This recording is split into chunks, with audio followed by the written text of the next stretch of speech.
Bismillahirrahmanirrahim. Assalamualaikum warahmatullahi wabarakatuh.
Pada masa pemerintahan kakek buyutnya Wirawangsa, terutama yang paling menonjol adalah pada masa pemerintahan di Sukapura itu Wiradadaha III, dan di masa perkiraan perjuangannya itu di masa 3 pemerintahan Sumamanggala, Sacapati dan Adipati Anggadirja sekitar tahun 1723 sampai 1765. Tujuannya adalah supaya terciptanya wilayah yang agamis dan memakmurkan masyarakat dari segi spiritual.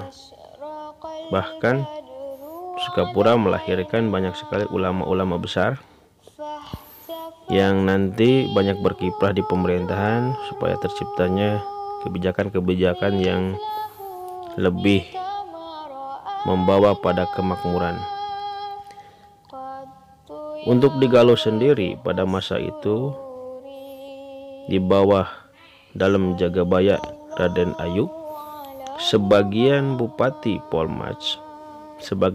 Polmats wilayah Galuh, terjadi keributan di Ciancang yang dikenal dengan sebutan bedah Ciancang, yaitu adanya serangan atau perompokan 2000 prajurit yang dipimpin Temenggung Banyumas.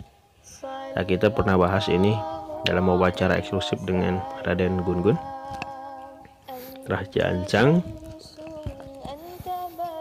Nah, intinya adalah tentang Banyumas ingin memiliki posisi ataupun ingin mencari perhatian dari Sultan Agung Mataram dalam reorganisasi wilayah Galuh yang pada saat itu emang sulit untuk dikendalikan. Karena sifat orang Galuh itu merdeka, egaliter, merasa tidak ada yang paling menonjol di antara semuanya. Nah, inilah, dan kita berbebas untuk menjadi seseorang yang berprestasi.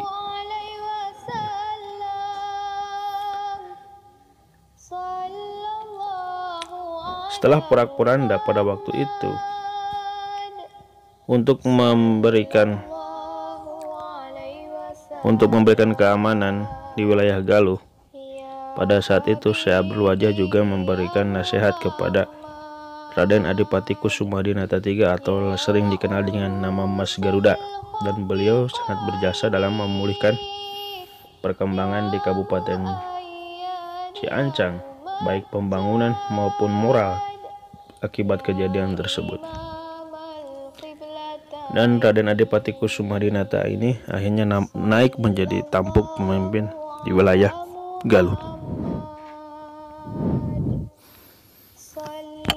Sewaktu dalam mengemban tugasnya kepada para adipati di wilayah Galuh, beliau sering mampir dan berziarah kepada leluhurnya yang berlokasi di makam Gunung Sari sambil bermunajat pada Sang Pencipta untuk mencapai kesempurnaan dalam hidupnya.